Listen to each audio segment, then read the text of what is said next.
podcast industry is looking like, and also provide you maybe some guidance for how to maybe kickstart your own podcast. And as Elena said, the SBDC is here to provide that free assistance to small business owners across the state. So if you're interested in that, feel free to follow up with Elena.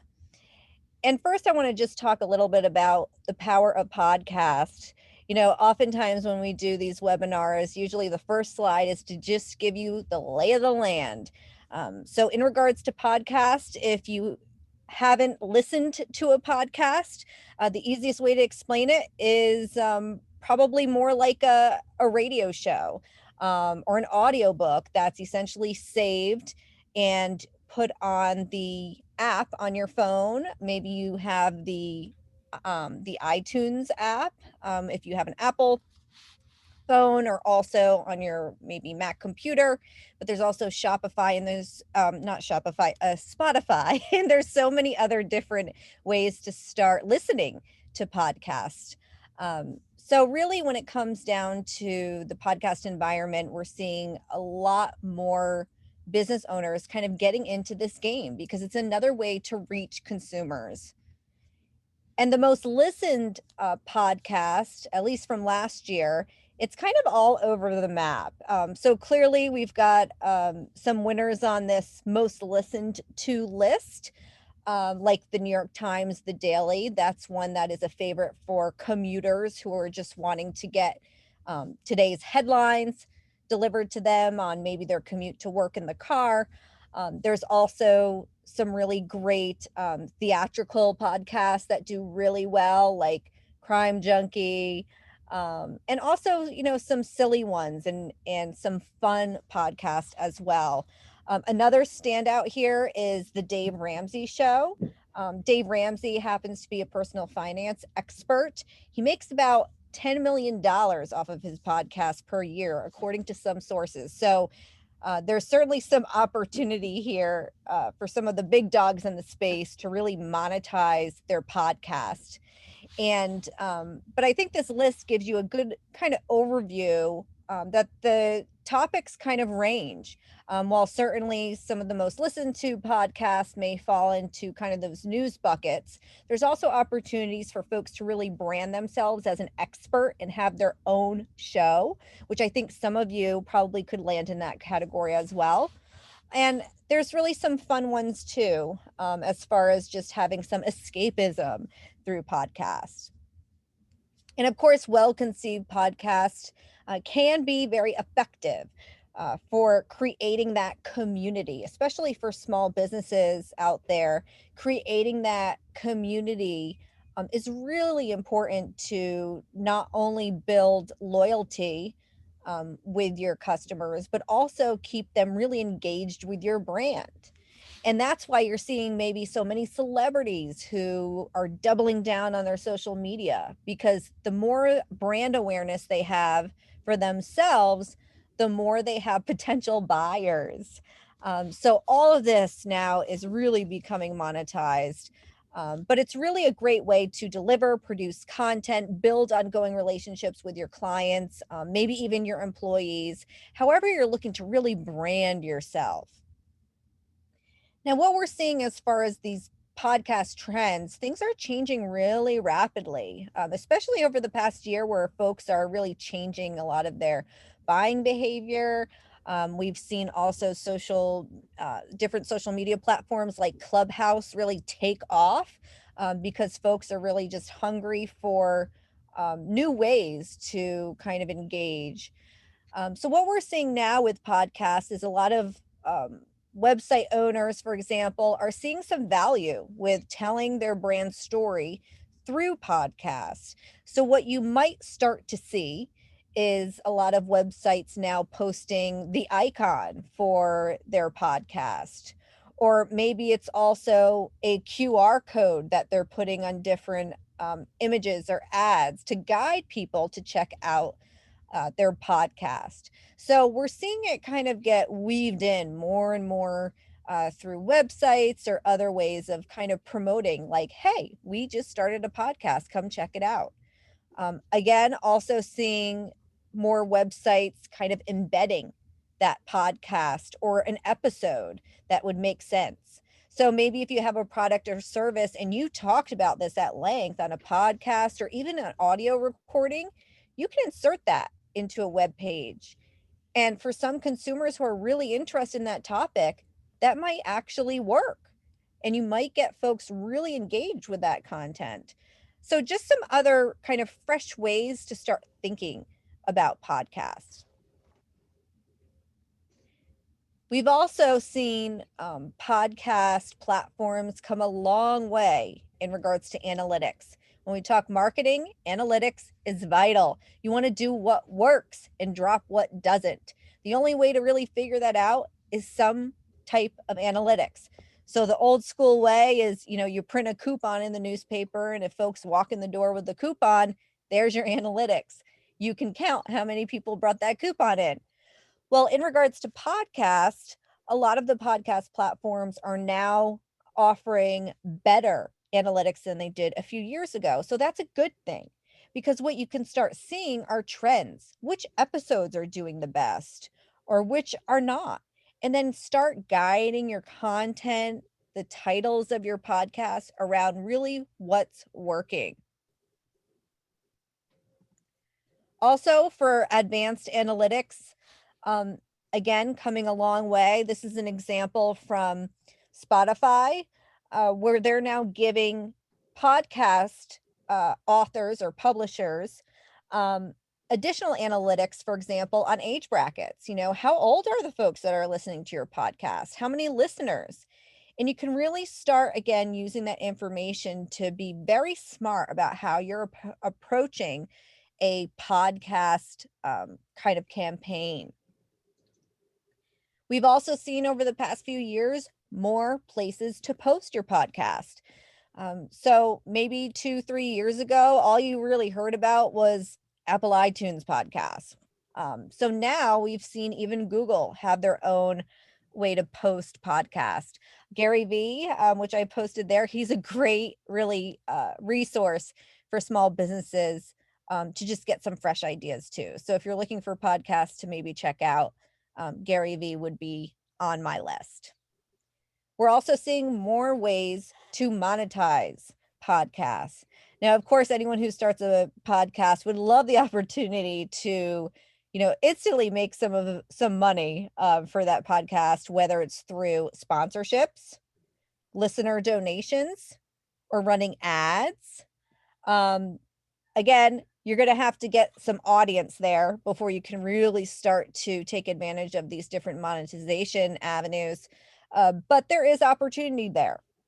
And we're seeing basically podcast platforms adjust to help podcast publishers or content creators create even more ways to monetize, like sponsorships. Apple Podcasts, I've been saying iTunes, but they've officially changed the name to Apple Podcast. They've launched recently a subscription program. So you can now offer premium subscriptions to your listeners and giving you new ways to really grow that business. There's also opportunities to start sharing your podcast through Siri and Alexa. This gets a little tricky because you have to technically add some language into your podcast description in order for, say, Siri or Alexa to be able to pick that information up.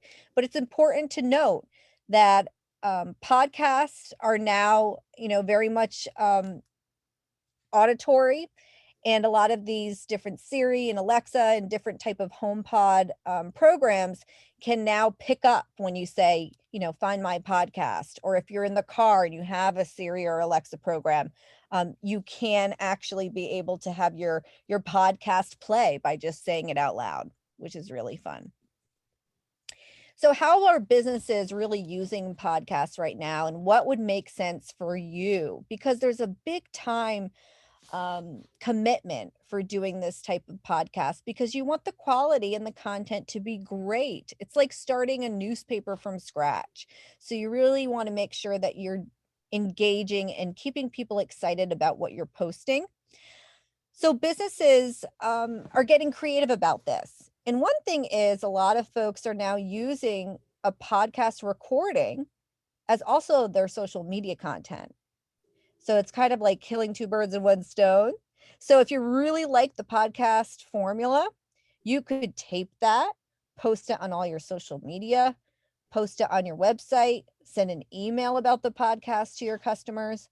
So really think of ways to repurpose that content because you want bang for your buck, especially when it comes to your time. Julie, I just have a quick question. Yes. Is there a way to make this full screen? I had someone say on the phone it's very small. Let's see. Does that work? Yes, perfect. Thank you. And we do have a question. I don't know if you want to take it now or later. Sure. Okay. Linda asked how much of an audience is needed to start monetizing and where to start. Well, generally what we're hearing is you need a steady stream of listeners at minimum of, say 100 subscribers, for example, as a benchmark. But not only have those subscribers, but make sure that they're continuing to listen for more episodes. As far as monetization, it's across the board. If you are looking to, for example, offer sponsorships for your podcast and your podcast just started and it hasn't really picked up steam, you may want to say, well, we'll also promote the brand or the sponsor through our email marketing, which has maybe 1,000 different subscribers. And then also as a bonus, will be posted on our new podcast. But it's across the board. I mean, when we're researching this kind of stuff, we come across those big numbers for folks who have millions of subscribers. But you can certainly get going with monetization once you've hit benchmarks of, say 100, 500, 1,000 different subscribers. And it varies also from platform to platform. So, and these rules and kind of regulations change. So I would say decide on maybe research even all the different platform opportunities and see what their current benchmarks are. So you also, when talking about how businesses are using podcasts, we went over the social media content, how subscribers engagement is really important. But also business owners are using podcasts as a way to build reputation, brand awareness. We talked a little bit about monetization, also for fun. So while when we talk to small businesses, we're really looking for them to be successful financially, you know, this might just also be an opportunity for you to kind of fill your personal cup and actually have some fun talking about what you're selling or what kind of is your passion as a small business owner.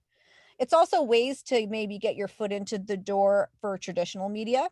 So if you're a host of a podcast, that kind of signals to producers and editors that, hey, this person can really talk very well, whether it's maybe on a radio show or a TV show, and it kind of builds up your own personal reputation for being a thought leader. So there could be ways to kind of use that podcast that's performing well as a way to kind of brand yourself and maybe pitch yourself for maybe an interview with the media. Again, this helps make an expert an expert. So you're probably very much an expert in whatever your business is. But doing things like a podcast, hosting a podcast, this helps build up your credibility. And for folks who might be interested in a podcast, but not ready to pull the trigger on doing maybe 10 episodes and posting and all that, maybe you can start with just trying to be a guest on a podcast. And if you search online and if you put together a list of some podcasts you really like, you could then search for the producers for those podcasts and pitch yourself to get on also. So just a backdoor approach. So how to get started. We're not getting into the weeds here as far as the technical aspect, but I mean, it's pretty simple from the aspect of doing this kind of stuff. I mean, you basically need to record the content. You could even do it on your recording feature on your iPhone if you had to. You create your episode, Then you join, for example, the Apple Podcast community, create your account, and then you submit your show. And there's some requirements there to know about. But that's pretty much in order of what you have to do. So obviously creating that content first and then submit a finished podcast to one of the different platforms available. So this is from HubSpot, but I thought it was kind of really a nice overview of starting a podcast, just kind of things to think about. So certainly with any creative project, getting organized is really a good first step. Um, decide what you need as far as to pull this off. Do you have the time? Like when could you do you need guests? Could you pair up maybe with another business owner and do a joint podcast? Kind of get a format down for maybe what your podcast would look and feel like. Do you need music? How can you start maybe tracking those downloads to make sure you're producing that quality content? How are you promoting your podcast? How are people finding it in a crowded space?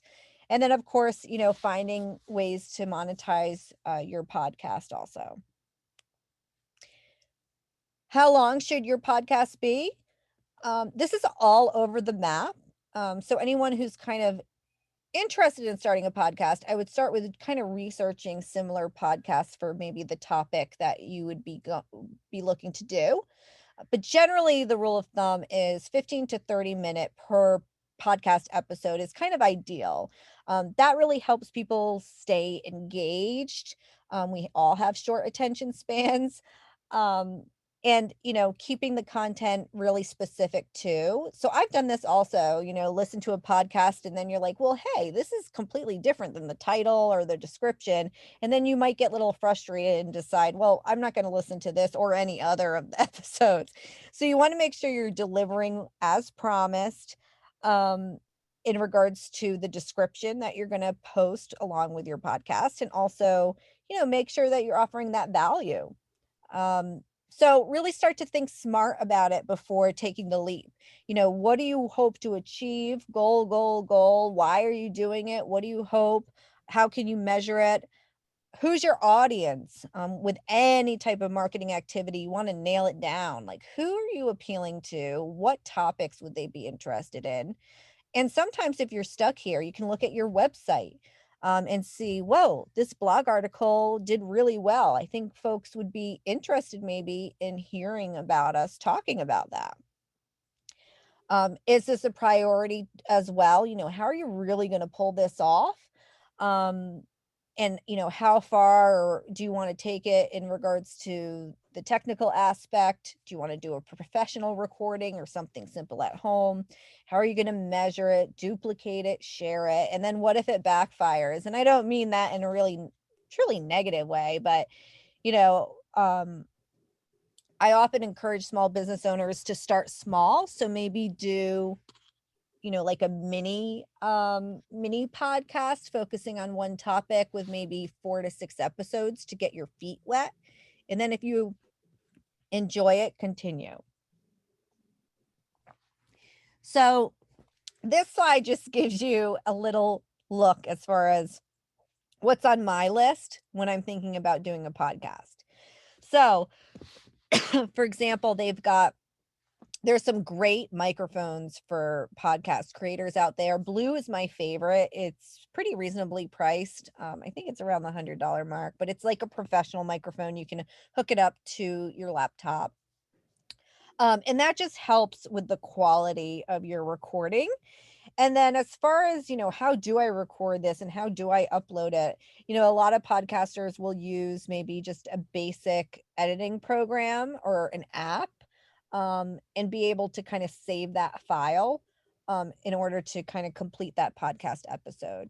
But definitely if you're kind of on the hunt for more professional equipment out there, I would certainly take a look at some of the cool microphones. They're available on Amazon. Headphones are great too.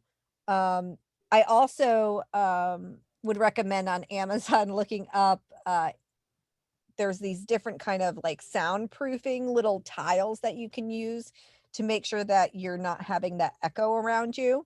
So again, location is just something to think about too, where you're going to record this. I mean, obviously you don't want an echo, you want the sound to sound really great. For those in the room that may have a budget, you can always turn to a recording studio.